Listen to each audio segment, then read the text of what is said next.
pudiéramos decir que vamos así como a grosso modo platicar de 4 temas. Uno, la ubicación de las facultades de la autoridad fiscal, ¿no? Las facultades de las autoridades en cuanto a sus, eh, a sus facultades en relación a dónde están ubicadas esas facultades. Hay un concepto que le están llamando últimamente facultades de gestión, donde encontramos una serie de procedimientos que tienen las autoridades que anteriormente pues se les denominaba de otra forma, y esa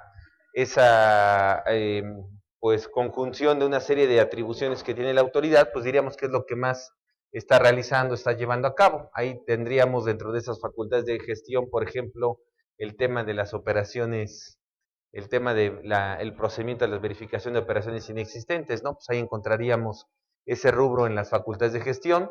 Luego las facultades de comprobación, y bueno, pues vemos que últimamente la autoridad lo que le ha dado más hincapié es a ciertos procedimientos alternos de facultades de comprobación que de alguna forma están permitiendo que la autoridad pueda tener la posibilidad de conocer de algunas atribuciones de las autoridades. Podríamos decir que con tres, eh, 3 artículos que se reformaron en 2014, con esos 3 artículos de 2014, pues vemos cómo han cambiado bastante este tipo de atribuciones que tienen las autoridades fiscales. Entonces, sobre esto, que es propiamente la presencia de la autoridad dentro de las revisiones o dentro de lo que vienen siendo las atribuciones y las obligaciones de los contribuyentes, diríamos que son las que vamos a encontrar como la forma en que la autoridad verifica que el contribuyente cumpla con sus obligaciones fiscales.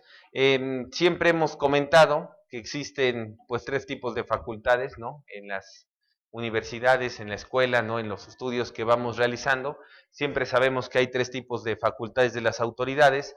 Sin embargo, pudiéramos decir que actualmente, pues más que una visita domiciliaria, hay otro tipo de procedimientos que a veces son tienen mayor presencia la autoridad que a través de una revisión o de una auditoría propiamente dicha.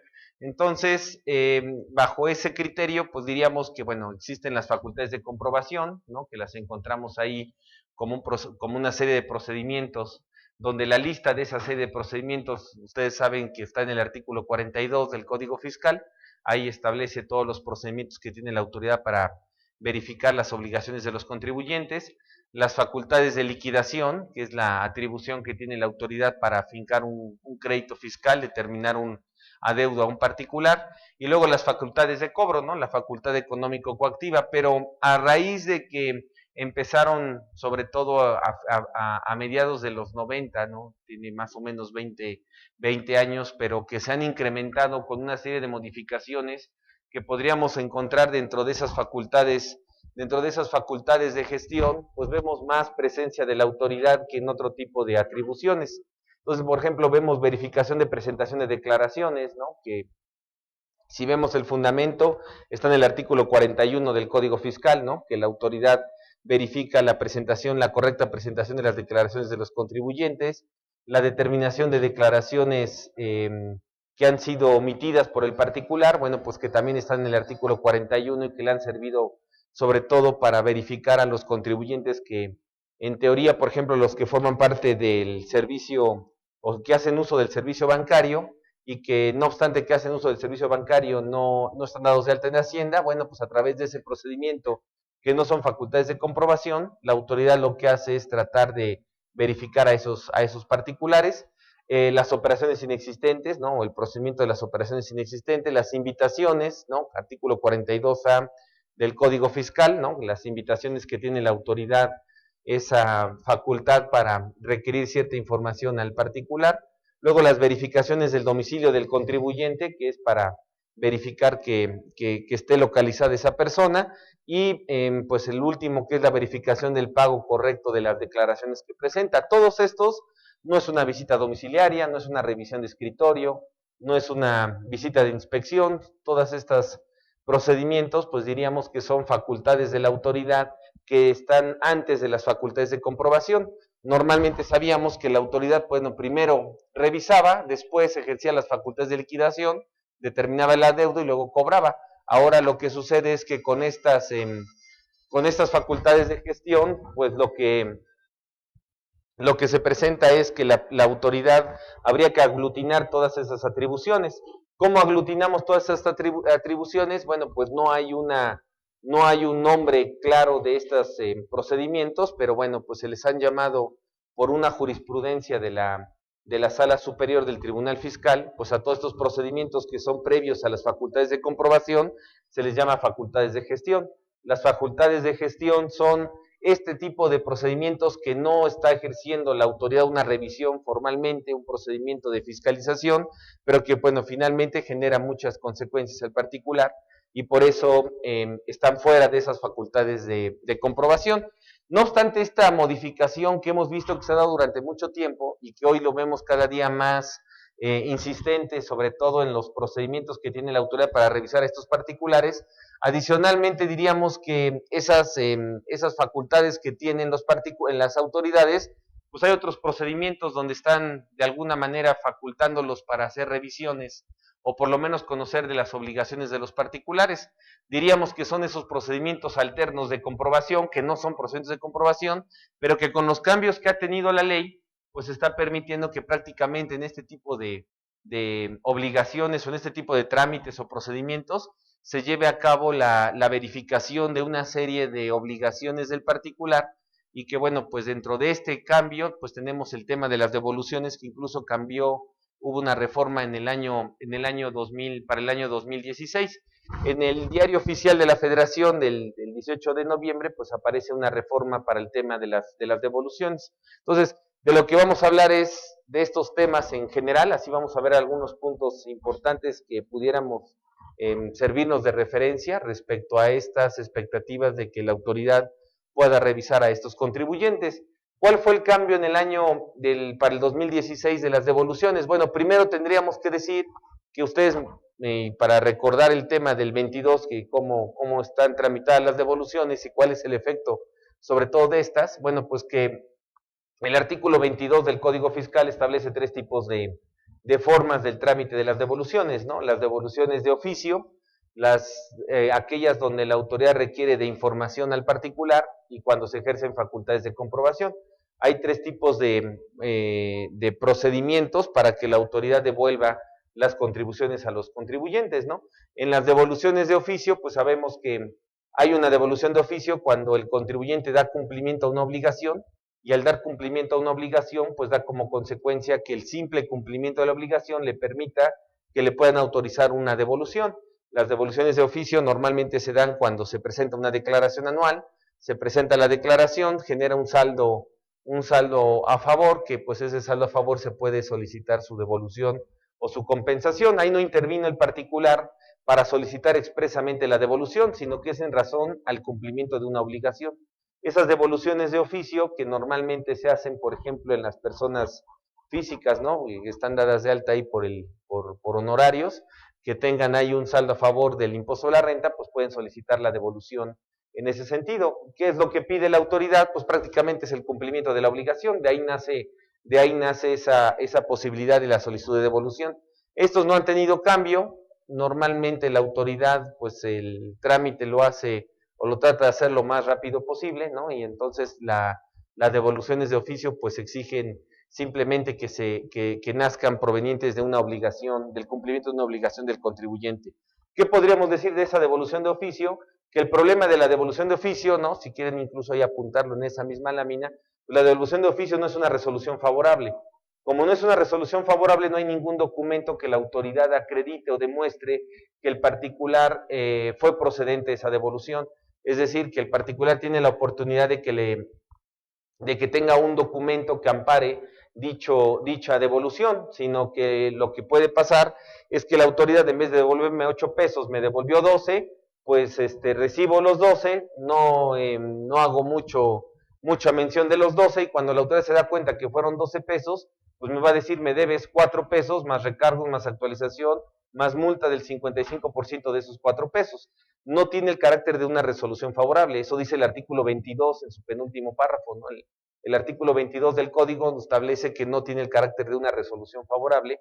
¿Y eso qué representa? Bueno, pues que el particular no tenga con qué de alguna manera poder decir esto es procedente o no. Y eso da como consecuencia que la autoridad pueda fincar un crédito fiscal sin necesidad de llevar a cabo ningún otro tipo de procedimiento.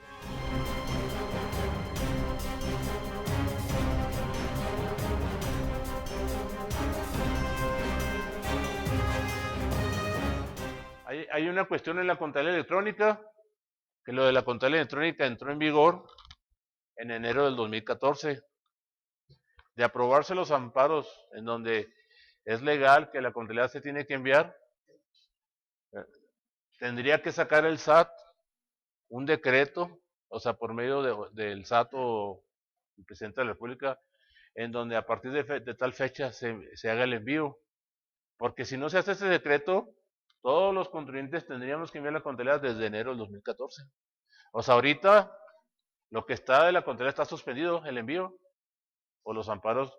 Los amparos no, hay que entenderlos como contador, ¿verdad? Los amparos no se resolvieron. Lo único que se concedió es la suspensión provisional, no es definitiva, para el envío de la contabilidad. O sea, como dice en inglés, está todo en stand-by, está todo atorado, nada más. Pero está pendiente de que se resuelva esto, ¿verdad? Entonces no significa que ya un contribuyente ganó el amparo. Andan muchos chismes en referencia a esto. No, no, no, no. Esto se va a resolver por el pleno de la Corte de los 11 ministros. Y se va a hacer chisme cuando se vaya a hacer esto, ¿verdad? En el Facebook, ¿verdad? En muchas partes se va a hacer. Entonces hay que estar atentos a cómo van a resolver esto, ¿verdad?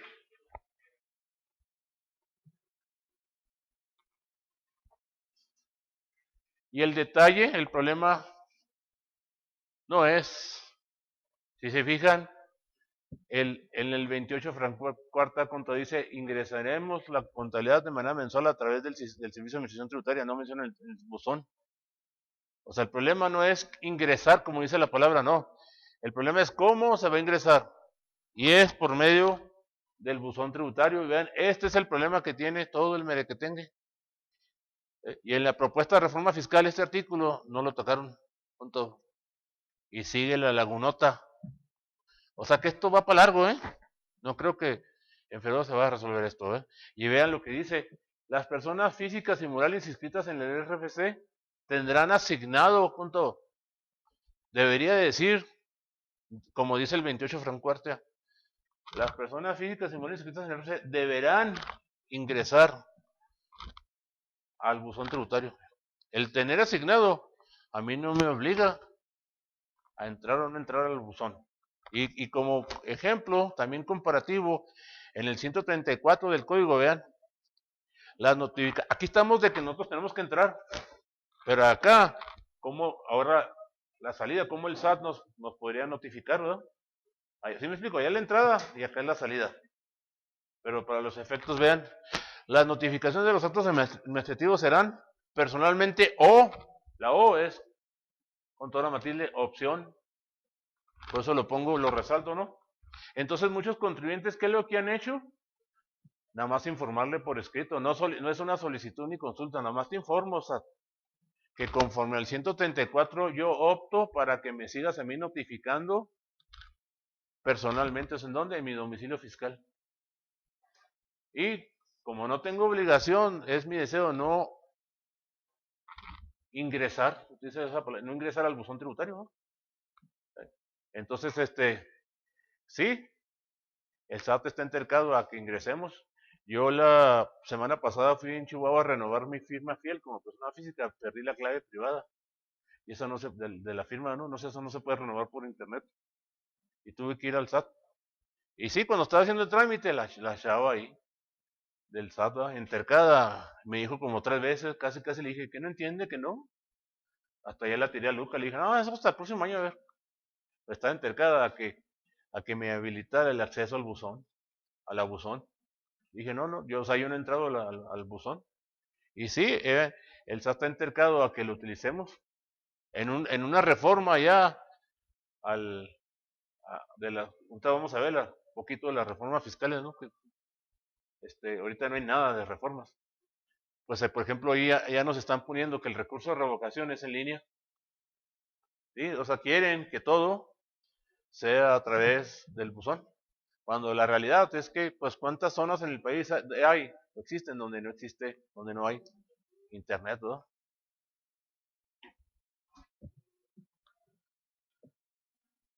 Vean ejemplos de lo que dice la ley de ICR y lo que debería de decir la ley de origen, la ley mercantil. Vean, este artículo 18 de la ley de ICR nos tipifican qué son ingresos acumulables, o sea, ingresos grabables para ICR. Y aquí dice las cantidades recibidas en efectivo por todo el lavadero, ¿no? En moneda nacional o por concepto de préstamos. Y las aportaciones, aquí cuánto debería decir, en el caso de las aportaciones, salvo que se cumpla con los requisitos, ¿por qué no le ponen así? Entonces, una aportación de capital, pues es un aumento de capital, y por obligación en la Ley General de Sociedades Mercantiles, por eso hay que conocer con todo. Un aumento de capital son tres cosas que tienen que ser a fuerzas mercantilmente hablando. Es acta de asamblea extraordinaria, protocolizada ante fedatario, no notario. La otra vez estuve diciendo esas cosas y estaba un notario. Yo qué culpa tengo, ¿verdad? Pero tenemos en la mente nada más querer ir con los notarios, ¿verdad? Es confedatario. Y yo en todos los lados ando preguntando, pues, se aprende, ¿no? Y en Tijuana, estaba con un corredor público y le pregunté cuáles son las diferencias para efectos de trámites legales, ¿no? Entre un notario y un corredor. Y me dijo, mire, el notario tiene tres operaciones que son exclusivas de él. La escrituración de inmuebles, todo lo que tiene que ver con la sucesión testamentaria o testamento, y la constitución de asociaciones y sociedades civiles. Eso nada más el notario lo puede hacer. De adelante el fedatario puede hacer. Entonces, un acta de asamblea, una constitución de una sociedad mercantil con un corredor. El problema sí, en la práctica es que hay muy poquitos corredores. Pero la verdad, pues el corredor sabe más. El notario, pues, si hay un notario aquí lo siento mucho, pero el notario no sabe nada de fiscal. O sea, son unos neófitos. No saben, por eso tardan un chorro, un mes. ¿Verdad? Y vean, cuando vamos con notarios, ahí estamos tratando con el asistente del asistente, ¿no? El notario es un fantasma, ni lo vemos, ¿no? A lo que voy yo, comento esto porque, vean, no, o sea, estos trámites, por ejemplo, un acta de asamblea extraordinaria la podemos hacer, pues, dije, con un corredor, con un fedatario. Entonces, acta de asamblea extraordinaria, ¿cuánto? Por eso se dice protocolizada, que es ante notario o corredor público, y el registro público de comercio. Estos tres requisitos se tienen que llevar a cabo. Con eso, si demostramos que es un aumento de capital. En la práctica, ¿cuánto? Entra lana, ¿verdad? Un socio que aporta, ¿verdad? Y sí, todos sabemos ahí en la empresa que es un aumento. Contablemente es cargo a bancos con abono a capital, ¿verdad? El aumento, ¿verdad? Y todos en sí, pero el fisco le hace el fingido, ¿verdad? Al yo no fui, fue TT. Y entonces ya hay presuntiva, ¿no? Dinero que entró al banco y no lo tiene con papelito, es ingreso. El ingreso es multa porque no lo declaró como ingreso, 55%. Y luego, si son 100,000 pesos, por hablar de un ejemplo, pues ahí le van a atacar el 46%, ¿no? El 30 más del 16, ICR y IVA, ¿no? Más los recargos y los accesorios. Entonces, haga cuenta, 55 más las 46, más recargos y accesorios, se va más del 100%, ¿eh? Entonces, vean, vuelvo a insistir, la ley de ICR nos dice así de manera muy light, que las aportaciones serán ingresos, porque no nos ponen, salvo que se cumplan, o sea, mínimo eso, ¿no? No lo hace el fisco de manera mañosa para ver, y la verdad es que cuántos aumentos hay que no se protocolizan, ¿verdad? No se llevan a cabo. Entonces, otro ejemplo, bueno, bien, pongo de referencia este artículo 76, en donde empresas, otra vez el efectivo, miren, empresas que reciban en efectivo en su contabilidad, obviamente en el banco, ¿verdad? Arriba de 100,000 pesos los tienen que declarar. Igualito, miren que el artículo 28 de la ley antilavado de dinero dice monedas y billetes, divisas y metales preciosos. Pues aquí ya no lo pusieron más en español, ¿no? Moneda nacional o extranjera, así como piezas de oro y plata, y que sean de 100,000 pesos. En Chihuahua somos el estado más grande, nada más en territorio, más de la mitad es desierto, no vive nadie, no puede vivir nadie. Aquí ustedes, ¿cuántos habitantes hay aquí? ¿Cuántos? Miren, casi lo que somos en todo el estado de Chihuahua. Entonces, ¿por qué puse el ejemplo? Pues en Chihuahua, esta es una cantidad gigantesca, ¿verdad? Aquí es una servilleta para ustedes, ¿no? Aquí en Puebla, en México, en Guadalajara, en Monterrey, ¿no? Entonces lo que hay que tener cuidado, por eso lo pongo de importante, es el efectivo, por el tanto lavadero que hay, ¿no? En personas físicas también, miren, ¿eh? El efectivo, préstamos, donativos y premios.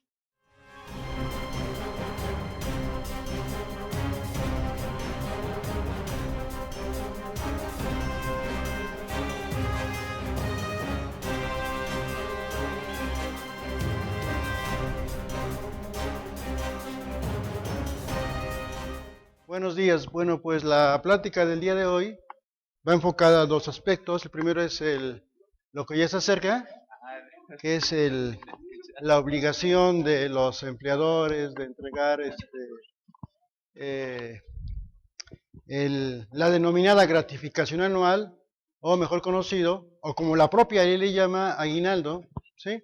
Y posteriormente vamos a hacer comentarios acerca de lo que debemos entender y cuándo procede y cómo procede la liquidación en caso de separación, ¿sí?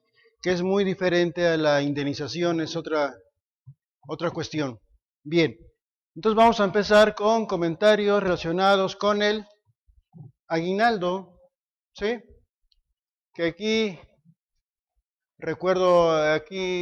tiene un recuerdo especial porque cuando estudiaba la carrera de Derecho había un maestro que nos decía, que nos daba laboral, que nos decía que realmente no sabemos leer la ley, ¿no?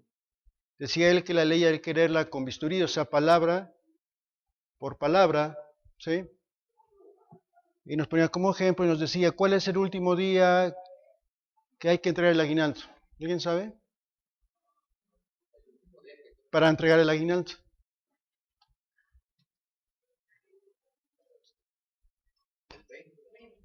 Correcto, entonces todo el mundo cuando estamos 20 y nos dijo, ¿ya ven cómo no saben leer las leyes? ¿Sí? No, no es el 20, ahorita vamos a ver que es el artículo 87 de la ley del trabajo, ¿sí? Que no es el 20, es el 19, ¿sí? Ahorita vamos a ver por qué. Bien, entonces, bueno, generalidades en cuanto al aguinaldo, ahí está. Se debe recibir antes del día 20 de diciembre, es decir, el último día es el 19, ¿sí? Lo que pasa es que el 87, la ley del trabajo, es el que establece la obligación de los empleadores de real aguinaldo, o sea, más tardar antes del día 20. Entonces, como leemos de corridito todos, el cerebro capta 20 de diciembre, ¿sí? Pero es por leer de corridito. Y así leemos con un poquito más de calma, palabra por palabra, y decía él, leer con bisturí, o sea, cortar palabra por palabra, ¿sí? Porque cualquiera sabe leer, es lo de menos, ¿no? La cosa es cómo leer para poder darle una correcta interpretación, ¿sí? Entonces, es hasta antes del día 20, y como sabemos, el monto mínimo, ¿sí? La obligación parte en el 123 constitucional, pero vamos a remitirnos ahorita al 87, la ley ordinaria, la ley secundaria, que en este caso es la ley del trabajo, ¿sí? Entonces, hasta antes del día 20, encontramos la obligación de los empleadores, ¿sí? De entregar aguinaldo, así dice, ¿sí? Hasta antes del día 20 de diciembre, y como mínimo son, o deben de ser, 15 días, ¿sí?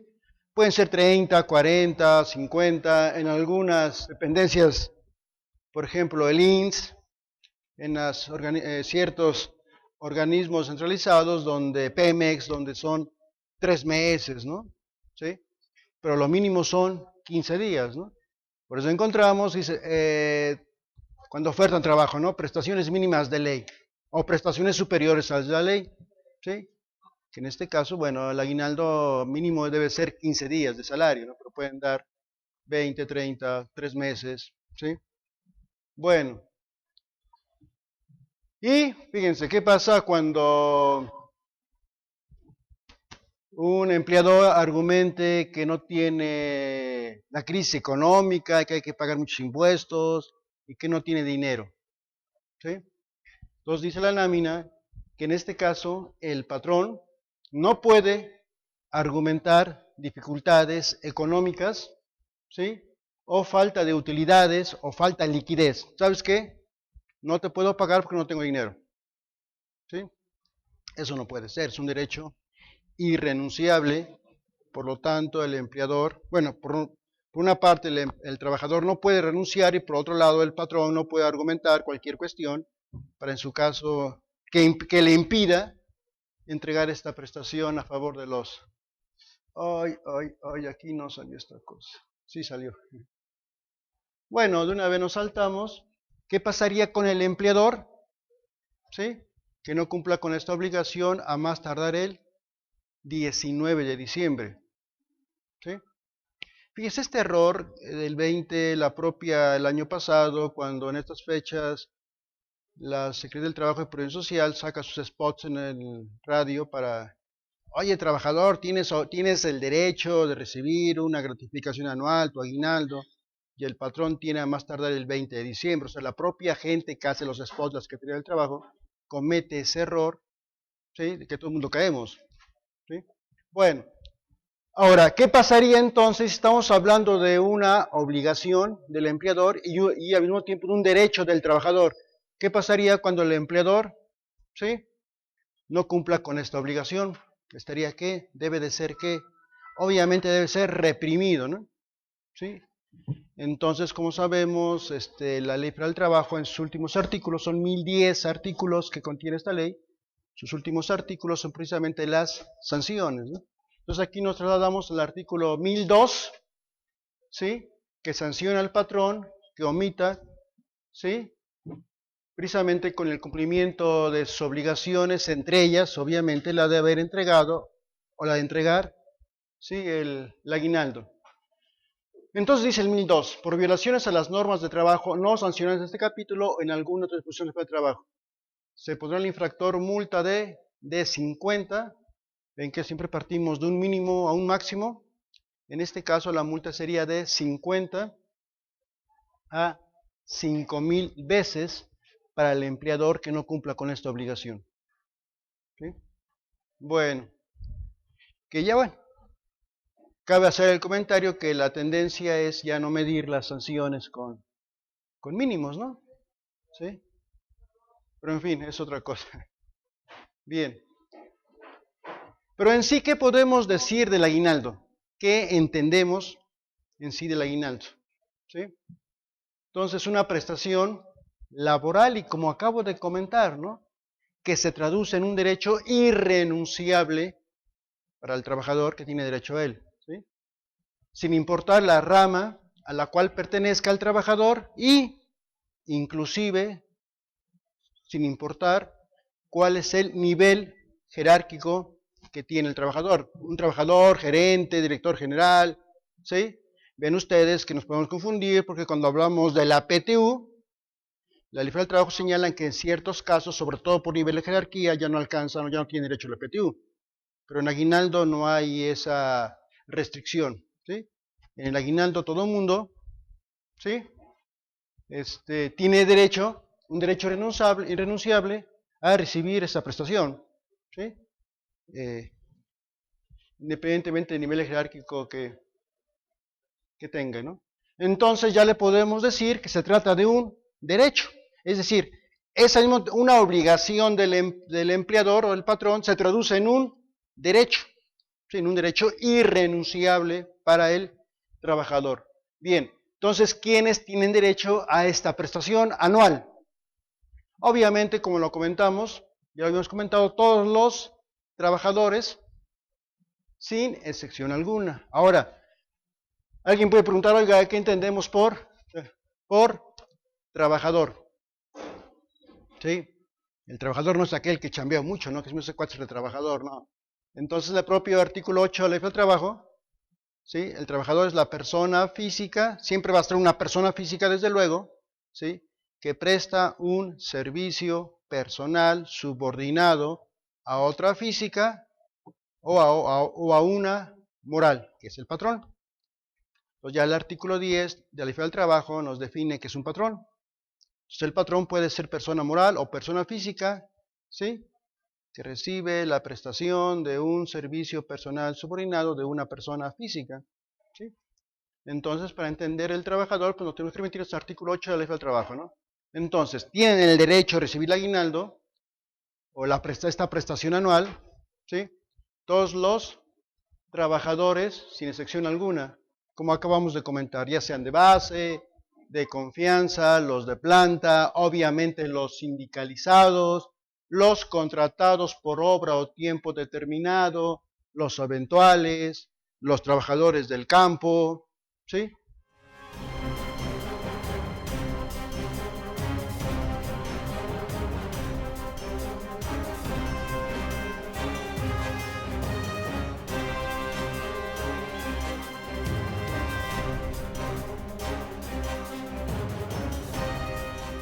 Bien, buenos días. Tardes. Ya son tardes. Bien, vamos a iniciar con un tema que pues la vanguardia, es lo que está pasando hoy, a lo que muchos de pronto nos ha dolido, otros nos ha gustado, pero es la realidad, ¿no? La tecnología a todo lo que da, ya nos olvidamos de los papeles, bueno, en teoría, ¿no? En teoría. Nos resistimos todavía al uso del papel, ¿no? Todavía queremos ver las cajas de papel, ¿no?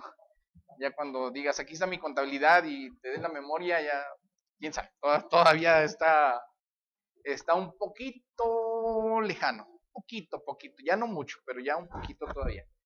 Pero bueno, pues vamos a ver algunos de los temas, algunas de las cuestiones que están sucediendo, que vienen también, y pues bueno, vamos a ir platicando a lo largo de esta charla. Obligaciones fiscales digitales 2016, lo que está sucediendo, lo que viene. Factura electrónica, que allá por el 2010, digo, haciendo un poquito de historia, allá por el 2010, todo el mundo temblando con la factura electrónica y nadie quería soltar el papel, el de la factura de imprenta autorizada y el CFD, todo el mundo subiéndose a CFD, ya al final, ¿no? Cuando ya iba a entrar el CFDI por el 2012, si no me equivoco, y bueno, todo el mundo pensando que nos iba a ir bien mal porque por aquí hacías una factura y por aquí subía a la base de datos y yo le decía, bueno, pues a final de cuentas haces una factura, sube, presenta su declaración y los ingresos, cuando menos los facturados, pues deben de estar declarados, ¿no? Entonces yo les decía a los clientes, les decía a los contadores, bueno, ¿cuál problema, no? ¿Cuál miedo, no? Pero bueno, estamos los seres humanos, estamos siempre así como que con la paranoia a los cambios, ¿no? Entonces nos damos cuenta hoy que, bueno, todo el mundo hace factura electrónica, el taxista, el bolero, la señora que vende verduras, trae su laptop y anda haciendo factura electrónica, ¿sí o no? No, en el 2014, cuando fue la reforma fiscal 2014, que inició, pues, que desaparecía, si recordarán, iba a desaparecer el comprobante simplificado, ¿recuerdan? Y en los primeros días los últimos de diciembre, los primeros días de enero, todo el mundo así como que, o sea, ¿cómo le van a hacer los pequeños comerciantes, no? Para facturar, porque cada venta iba a ser una factura electrónica y desaparecía eso de los 50 pesos, de los 100 pesos, desaparecía el comprobante simplificado, todo mundo factura electrónica, todo mundo. Bueno, un show. Los últimos CFD, sistemas de CFD que se vendieron, carísimos, yo supe de gente que pagaba hasta 50, 70 mil por un sistema así tal cual. Hoy se dan cuenta que los sistemas de facturación pues salen más baratos que cuando mandábamos a hacer 100 facturas en la imprenta. Sí, es cuestión nada más de valorar, ¿va? Pero bien, entonces, ojo con esta parte, que bueno, es reforma fiscal 2014, todo lo que quieras deducir tendrá que ser a través de un CFDI. Recuerden que el papel no sirve, o sea, el papel, peleamos el PDF, ¿no? Peleamos todavía llegar y que, oye, dame el papel, ¿no? De acuerdo. Nada más recuerden que ese documentito ya no sirve, o sea, no tiene validez fiscal, es como interno para sentir el papel todavía, ¿no? Lo que es válido es el XML, ¿sí? Que también en un inicio batallábamos con eso, oye, si no me das el XML, no me lo envían, ya estoy en problemas. Bueno, hoy también tenemos la cuestión de que entras a la base de datos del SAT con tu contraseña y descargas todas tus facturas. Y es más, entras ahí y te encuentras todas las que te hicieron, incluyendo las que no pediste, ¿sí? Incluyendo esas. También ojo con esa parte, hay que estar de pronto checando. Yo le digo a los muchachos del despacho, oye, cada vez que vayamos a revisar un cliente, o a los mismos contadores internos de las empresas les sugiero, descarguen el resumen, ¿no? Sí, el resumen de la base de datos y pónganse a validar contra lo que ya tienen. O sea, yo acá ya tengo mis facturas, las que voy a ocupar, las que hice y las que recibí. Ah, bueno, está bien, ¿no? Con eso voy a contabilizar. Sí, con eso vas a calcular impuestos. Sí, de acuerdo. No seas malito. Antes, métete a la base de datos, descarga el resumen, valida, pum, pum, pum, pum, validas y te vas a encontrar unas que no te llegaron, unas que te llegaron y que no pediste. ¿Sí? Que se duplican. Entonces, oye, las que no llegan, aquí tengo una factura y no aparece en la base de datos. ¿Qué crees? Te pusieron mal el RFC, o sea, así tal cual. No hay otra cosa. Pero es que aquí la tengo y yo la voy a deducir. No, señor. El RFC no es correcto, el RFC es un requisito, y si no tienes ese requisito, no es deducible. Pero la pagué con cheque y mira, le estado cuenta. Esa cuenta ya no vale. Para efectos fiscales, para ese efecto. Entonces, siempre sugiero eso, antes de que vayan a contabilizar, antes de que vayan a determinar papeles de trabajo, revisen, validen, porque probablemente si los hicieron mal, pues entonces todavía hay tiempo que se las puedan corregir. ¿De acuerdo? Hay que estar muy pendientes con ese detallito. Ya no hay nada que vamos a platicar más al ratito, pero ya no hay nada que ustedes digan, es que voy a deducir, pero mira, no me dieron factura electrónica. Ahí dicen que todavía no están obligados y con esto voy a deducir con ese papelito. Se acabaron todas las facilidades, ¿eh? Todas las facilidades se acabaron, ¿de acuerdo? Vamos a ir platicando un poquito de lo que ha cambiado. El reglamento del Código Fiscal de la Federación, artículo 39, nos habla, digo, esa es modificación del año pasado al reglamento del código, y nos dice que tenemos 24 horas cuando se hace la operación, tenemos hasta 24 horas. Dice aquí, deberán remitir al SAT o al PAC, según sea el caso, el comprobante fiscal digital por internet a más tardar dentro de las 24 horas siguientes a que haya tenido lugar la operación, acto o actividad de la que derivó la obligación de expedirlo. Ojo, porque de pronto el SAT nos va a hacer revisión de comprobantes. ¿Saben cuál es esa famosa revisión de comprobantes? Esa que tarda 1 hora, 2 horas, en lo que te encuentran algo y hacen su acta y se van. ¿Sale?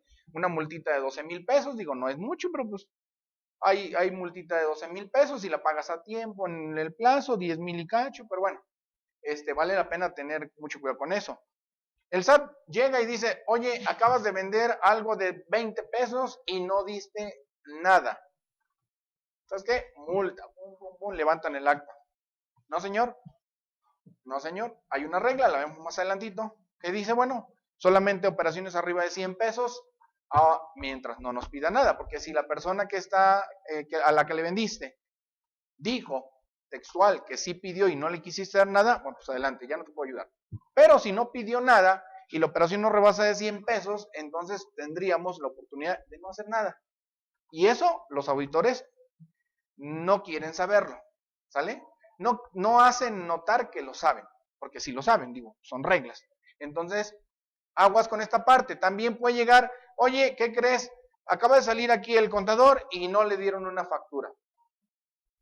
¿Sí? Y él dijo que sí la pidió. Reglamento dice que tenemos hasta 24 horas para mandar la factura. Yo que recomiendo para que no te metas en problemas, dale un ticket o dale una nota. ¿Sí? Porque con eso, bueno, ya le estás expidiendo un comprobante. O sea, es como que jugar al filo de la navaja esto y decir, no te doy nada y tengo 24 horas para hacer la factura y enviártela, ¿no? Yo recomiendo, oye, dale una nota, dale un ticket y ya posteriormente le mando la factura. O sea, tenemos hasta 24 horas para mandar la factura electrónica, pero si no, si llego con un cliente que le tiene la auditoría y de plano ya en el acta le están diciendo que no mandó la factura, que no dio la factura a pesar de que se la están pidiendo, yo defiendo con esto, ¿sale?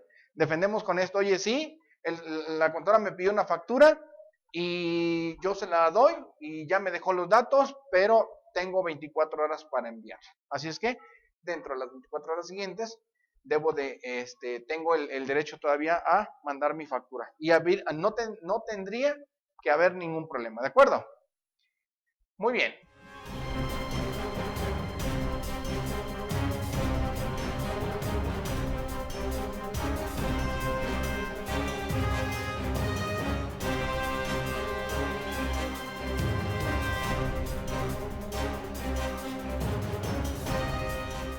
Buenas tardes, vamos a comenzar, vamos a platicar esta tarde de optimización fiscal de recursos humanos. Vamos a hacer alguna valoración respecto a las contribuciones que se pagan en el ámbito de las nóminas y vamos a tratar de hacer algunas reflexiones que puedan ayudarnos para hacer una planeación para el próximo año, para establecer algunos parámetros de cómo podemos remunerar a nuestros trabajadores y de cómo lo estamos haciendo hoy y hacer una valoración que bueno, quizá nos pueda, o pretendemos eso, que nos pueda ayudar para el próximo ejercicio.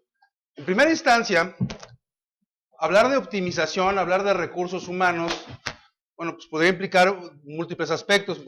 Podríamos optimizar el recurso humano en función de su productividad, optimizar el recurso humano en función del grado de apoyo que le preste a la empresa, pero básicamente el tema que hoy nos trae es optimizar la forma de remunerar al recurso humano. Entonces vamos a tratar de ir construyendo conceptos, que básicamente es la idea, conceptos que nos permitan tratar de hacer un mejor esquema de remuneraciones para el próximo año, considerando que no hubo grandes cambios a las disposiciones fiscales que están vinculadas a la nómina, pero que sin embargo con las que tenemos hoy día nos es suficiente para tratar de optimizar el concepto. Entonces, la primera parte, la optimización.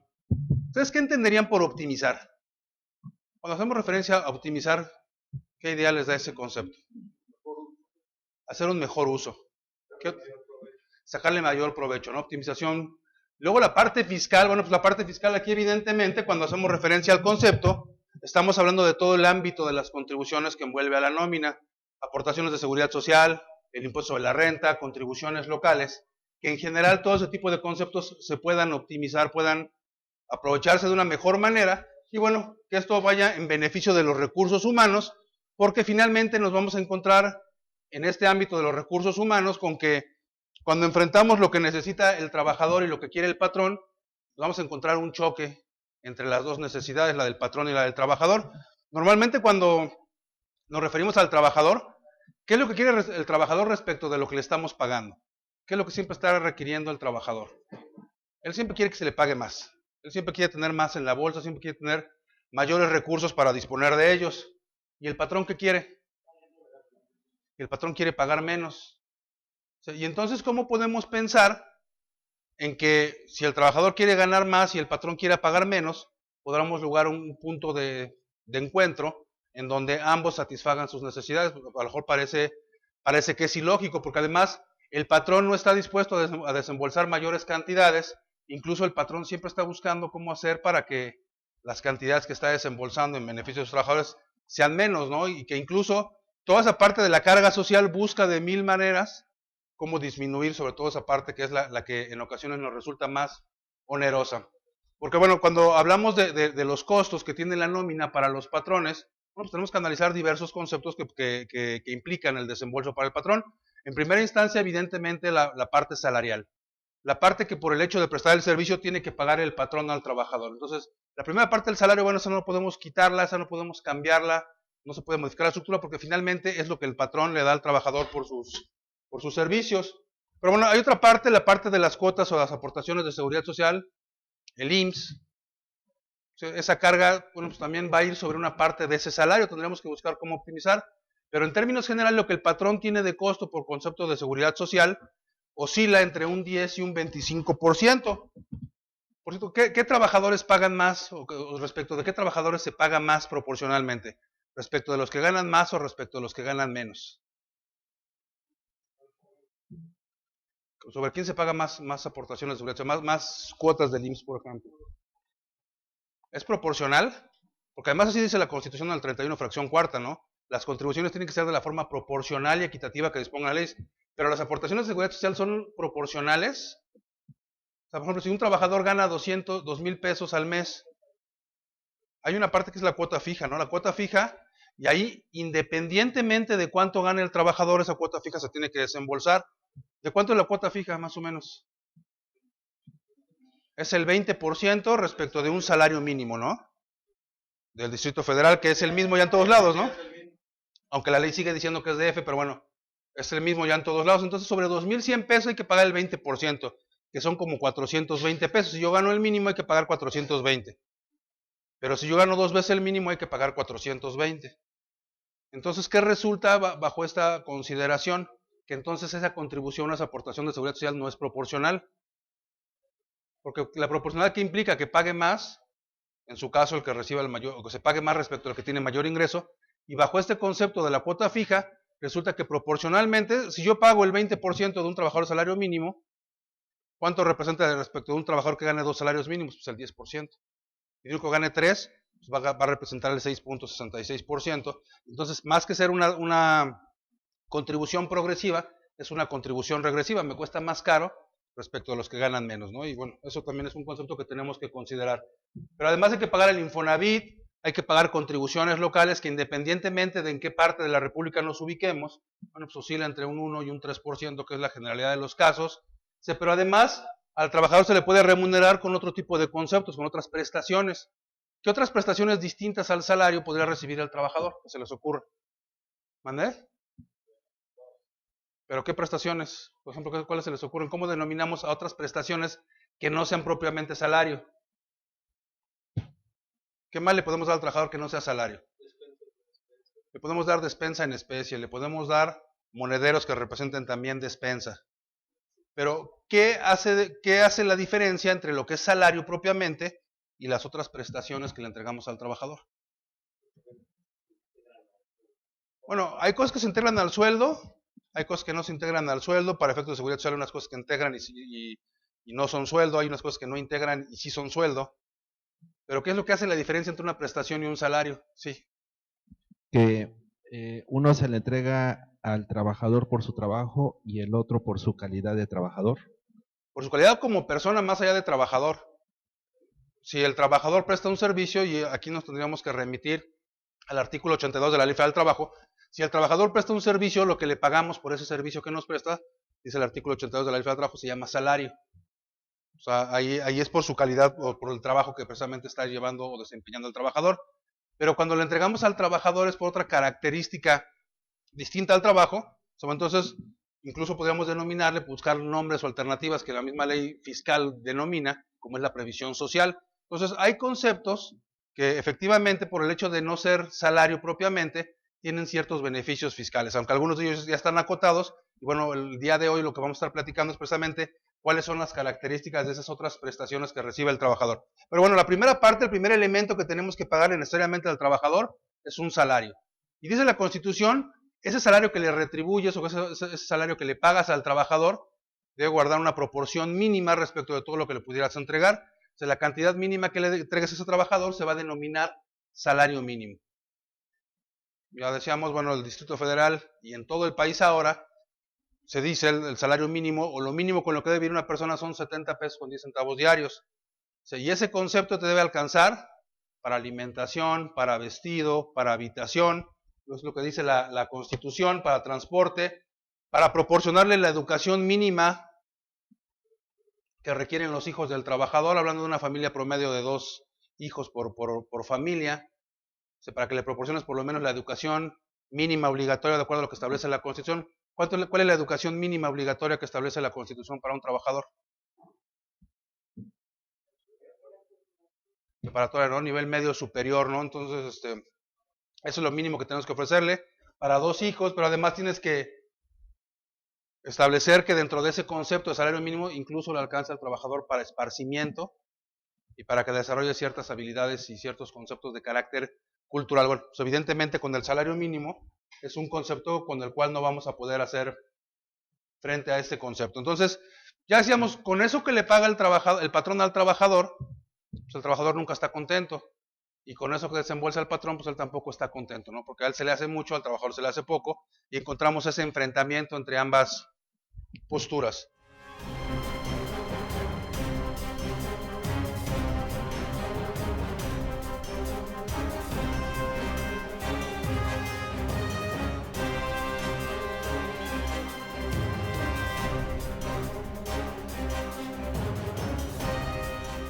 Bueno, pues con el gusto de estar aquí con todos ustedes y platicar. Ahora a mí me toca decirles, bueno, reformas fiscales en el ámbito de lo que es el marco tributario, de la ley del impuesto sobre la renta.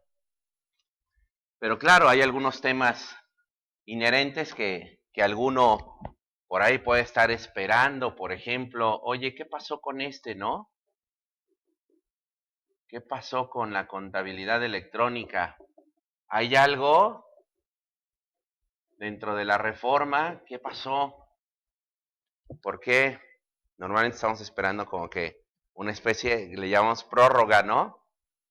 Ya empezaron las personas morales de 4 millones o más en 2013, durante este año, estuvieron enviando. Sin embargo, si no lo enviaban dentro del plazo establecido, ustedes ya, en ese sentido, ya saben cómo contar, ¿no? Segundo mes posterior, y siendo persona moral, tercer día hábil. Para lo del quinto día hábil entraremos en 2016 porque van a ser para las personas físicas. Ese quinto día hábil del segundo mes posterior es para las físicas. Pero ahorita estamos con las morales. Oye, ¿qué pasó si se me vencía? Ya no voy a decir de los 3 primeros meses porque estuvieron caóticos, ¿no? ¿Sabes qué? Ahora sí en abril, ahora sí. Oye, ¿qué pasó si el de julio no lo presenté en septiembre? Lo presenté ahorita en octubre. ¿Qué pasó si el de julio lo estoy presentando ahorita? ¿Tengo alguna multa? No, no tengo ninguna multa. En este momento no está especificada ninguna multa. Pero para el 2016, sí, dentro de la fracción 41 del artículo 81. Mejor empiezo, dijo, mejor voy a empezar con eso para que cuando nos podamos despedir, nos despidamos en otros términos, ¿no? Porque esta noticia puede ser que nos despidamos no en muy buenos términos. No es buena noticia. Yo la dejaría como una regular noticia si tú me dijeras que me vas a multar si no te envió la contabilidad, pero me la requieres. O sea, respetas la espontaneidad, ¿cierto? O sea, si eso va a ser así, dices, bueno, procuraré apurarme. Si ya se me venció el plazo, procuraré hacerlo lo antes posible. La mala noticia de esto es que dice no solamente que no presentes la contabilidad que te lo requiera, sino que también lo hagas fuera de los plazos. O sea, no está dando la oportunidad de que exista la espontaneidad. Para los que hicieron dictamen, ¿sí? Digo, hicieron porque hablo como todo el gremio en término pasado. Sí, hay algunos que estamos haciendo por ahí uno que otro y demás, por las características que ustedes quieran, pero no es como en el ámbito pasado que estábamos llenos de dictámenes, ¿verdad? En el dictamen nos decían, ¿tienes diferencias del dictamen? Tienes 10 días para presentarme todas esas diferencias, todas las complementarias. Después de esos 10 días, aunque me lo presentes sin que yo te lo pida, ¿qué sucede? Tienes sanción, tienes multa. Esto está igual, ¿de acuerdo?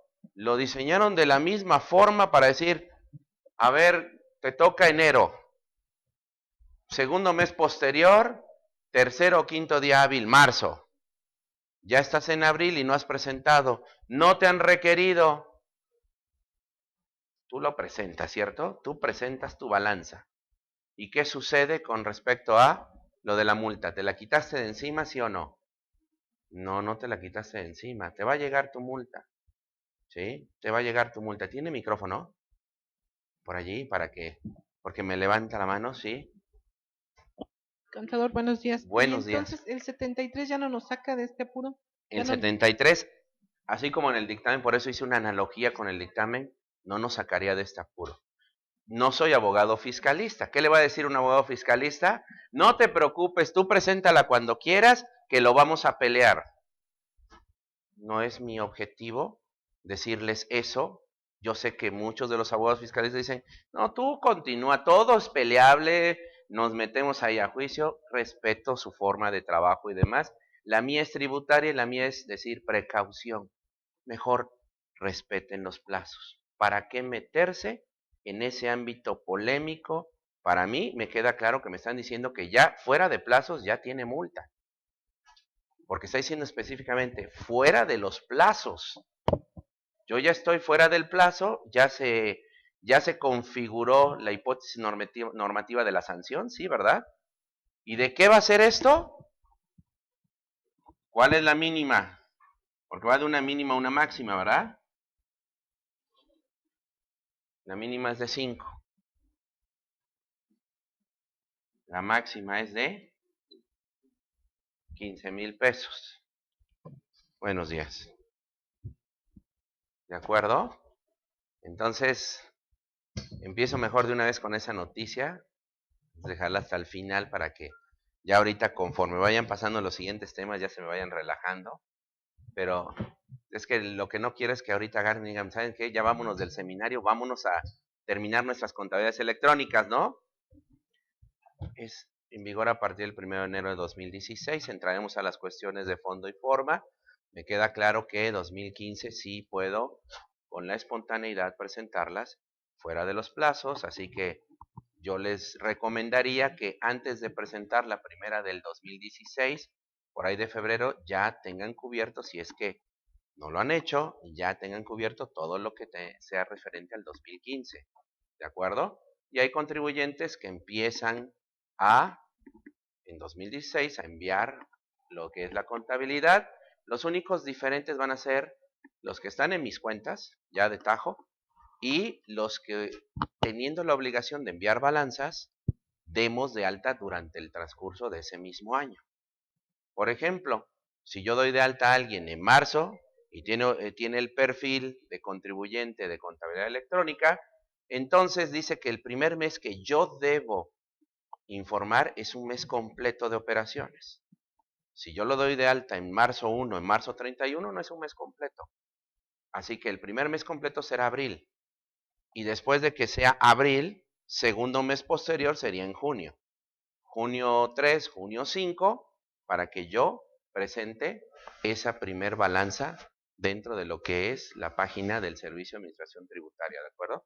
Eso es lo que hay con respecto a esto, y de una vez, lo único que puede suceder en cuanto a que esto no entre todavía en vigor al 100%, podría ser como que una especie de regalo del Día de los Inocentes. Como nuestro presidente, que en los últimos años nos ha mandado decretos, o sea, se pone, no sé si se pone ahorita a trabajar y dice, desde donde esté, celebrando, no celebrando, como sea, ya ven que está en austeridad, que diga, ¿sabes qué? Pues ya emítete el decreto, ¿no? De estímulos fiscales, el decreto de facilidades, el decreto, o que venga en resolución miscelánea. No sabemos, pero estén pendientes ustedes del 25 al 31 de diciembre. Es una semana muy cargada, en donde ya nos acostumbraron a mandarnos muchas disposiciones al respecto, ¿ok? Bueno, y esa porque no está dentro de lo que es los temas que yo, de alguna manera seleccioné. No selecciono aspectos que van ligados a fusiones, escisión de sociedades, no son de cuestión del día a día de cada uno de ustedes, de la mayoría de ustedes, ¿no? Desconsolidación fiscal, mucho menos, ¿están de acuerdo? Entonces tengo que elegir temas que se pudieran de alguna manera homologar, que fuera más o menos para nosotros algo muy común, muy frecuente, o también temas que a lo mejor ustedes digan, de este no tengo contribuyente, pero creo que voy a tener. ¿Por qué? Porque le está afectando alguna disposición. Otra de las cuestiones, y vamos a verlo más al ratito, es con respecto a al ratito platicamos. Tengo por ahí una especie de voy a llamarle discrepancia mental, ¿no? Sí, porque ¿Por qué aparece en Ley de Ingresos de la Federación?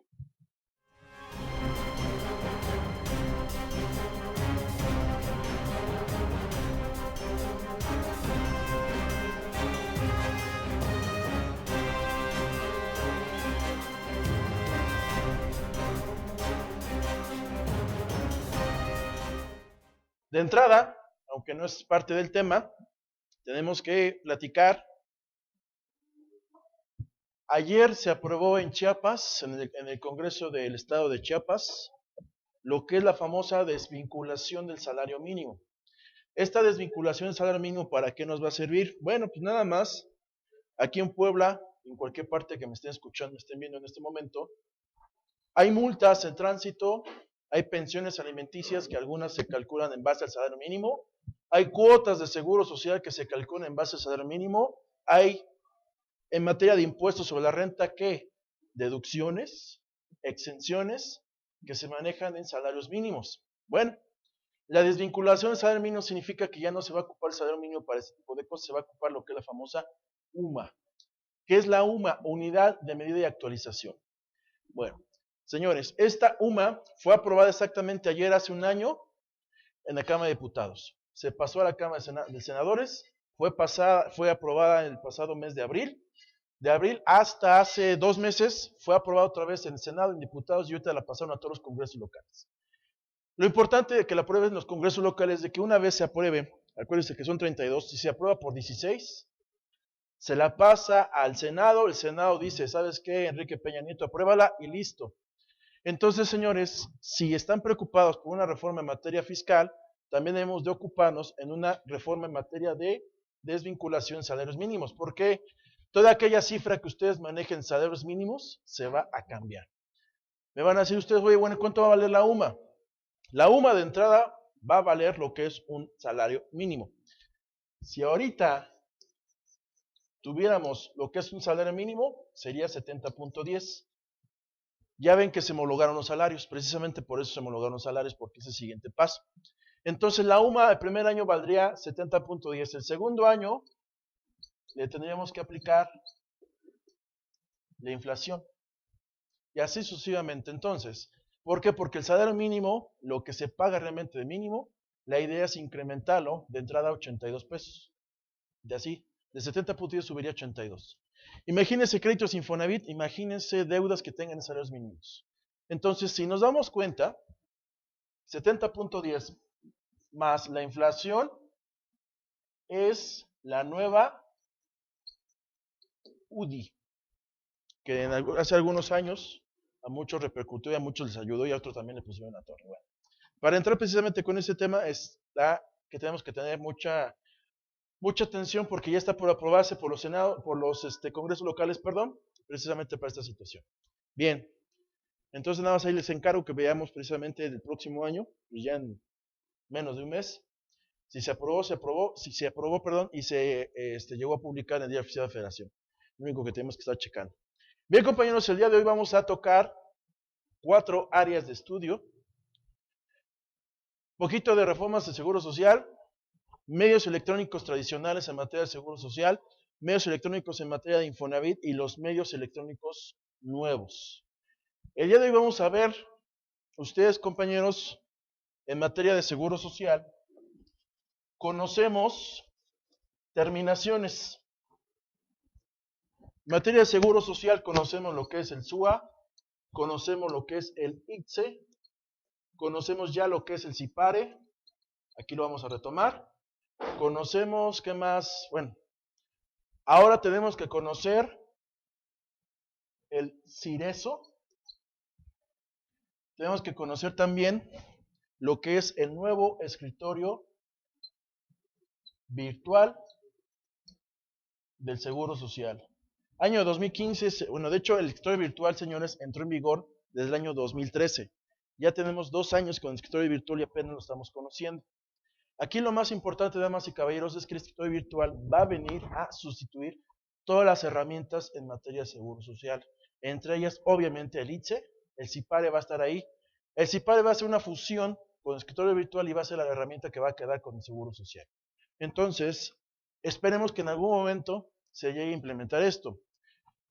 También entre los medios electrónicos, compañeros, ya nos debe de quedar mega clarísimo que para efectos de seguro social, si vamos a hablar de IMSS, tenemos que hablar también de certificado fiel del SAT. ¿Sale? Y por si fuera poco, la semana pasada, ¿no es cierto? La semana antepasada, el Infonavit aprobó, más bien no el Infonavit, sino la Cámara de Diputados también aprobó una reforma para que el Infonavit también entre los medios electrónicos, es decir, también el Infonavit debe tener su propio escritorio virtual. Esa es la tendencia 2016. Vamos a tener escritorio virtual del Seguro Social, escritorio virtual del Infonavit y por supuesto el buzón tributario que ya tenemos del SAT. Aquí lo interesante o lo más importante, compañeros, es saber que el buzón tributario entró después del escritorio virtual del Seguro Social. Así como en aquellas épocas, estamos hablando de los años 2000, la primera firma digital fue la del Seguro Social, el famoso certificado digital del Seguro Social, por ahí el año 2000. Después entró el certificado, la FEA, que se volvió fiel, ¿se acuerdan? Primero la FEA, después se volvió fiel. Entonces, allá en los años 2000. Ok, pues empezamos precisamente, compañeros, cualquier duda, cualquier comentario, vamos a empezar precisamente con esta charla. Bien, empezamos precisamente con un brevario cultural. ¿Por qué seguridad social? Seguridad social, damas y caballeros, es obligatoria. ¿Por qué? Porque según la Ley Federal de Trabajo, en su artículo 8, me dice que un trabajador es aquella persona física que presta a otra persona física o una persona moral un trabajo personal subordinado. Si hablamos de subordinación, damas y caballeros, según el artículo 2, Ley Federal de Trabajo, es obligatorio dar seguro social. Desde el 1 de diciembre del año 2012, exactamente la semana pasada, se cumplieron 3 años de que entró en vigor la reforma laboral. Con la reforma laboral se modificó el artículo 2, Ley Federal de Trabajo, que nos obliga a dar seguridad social. Si antes no lo teníamos claro, ahora sí nos queda mega clarísimo que el artículo 2, Ley Federal de Trabajo, me obliga a dar seguridad social. Si hablamos de subordinación, damas y caballeros, tenemos que tener en cuenta el concepto de subordinación. Subordinación laboral, damas y caballeros, se compone por 3 cosas. Primera, un patrón que da órdenes. Este patrón da órdenes a los trabajadores reciben la orden, a su vez los trabajadores tienen que acatar estas órdenes, los supervisan, lo capacitan, los dirigen. Una vez que están supervisando, capacitando y dirigiendo, ya como tal tenemos que recibir un salario por parte de un patrón. Ok. Pero aquí un dato muy importante, damas y caballeros, y eso siempre me gusta retomarlo. ¿Es lo mismo tener honorarios asimilados que tener trabajadores? La respuesta es clara, no. ¿Cuál es la diferencia? Las 3 puntos que estamos viendo aquí. Un personal subordinado regularmente, y eso tradicionalmente también se puede ver, lo manejamos en las empresas y sobre todo en aquellas empresas de honorarios profesionales, de personas profesionistas, con aquellos que son estudiantes, con aquellas personas que van a entrar con nosotros y le pagamos por fuera a la gente. Bien, pues estas personas, damas y caballeros, muchas veces tienen subordinación y nosotros no nos hemos dado cuenta. Caso específico, tengo mi despacho contable, tengo mi despacho de arquitectos, etcétera. Traigo estudiantes. ¿Para qué? Para que hagan sus prácticas, para que hagan sus, no sé, para que empiecen a hacer sus actividades profesionales. Perfecto, tráelos. Pero un estudiante, damas y caballeros, es un trabajador hasta que se demuestre lo contrario. ¿A qué me refiero? Todos pasamos por la escuela, todos pasamos en algún momento por las primeras facetas de nuestra vida profesional. Nos dimos cuenta, damas y caballeros, que al momento que nosotros entramos a un despacho, una empresa, como estudiantes, ok, ¿qué es lo primero que hacen? Vete a sacar copias, vete a hacer trámites, vete aquí, vete allá. Empiezo a dar órdenes. Si yo empiezo a dar órdenes, señores, aunque sea estudiante de universidad, es obligatorio darlos de alta en el Seguro Social, a menos que se demuestre que el estudiante es un practicante profesional. ¿Cómo demostrar que es un practicante profesional? Sencillo, firmar un convenio con la universidad de donde proviene, donde la universidad se hace cargo de su seguridad social. Y otra, el convenio tengo que ponerle clausulados donde la persona que es estudiante es un profesionista, un prestatario alguien que está prestando únicamente un servicio profesional de estudiante, sí estudiante, pero señores, yo no lo tengo que subordinar. Si yo lo subordino, me queda clarísimo que tengo que dar seguro social, ¿sale? Esto es muy importante porque en base a todos los trámites digitales que tenemos 2015, 2016, señores, recuerden, artículo 99, fracción tercera, ley del impuesto sobre la renta, que nos dice, si eres asalariado, si eres asimilado, tienes que expedir y entregar un comprobante fiscal digital por internet, es decir, timbrar los recibos de honorarios asimilados.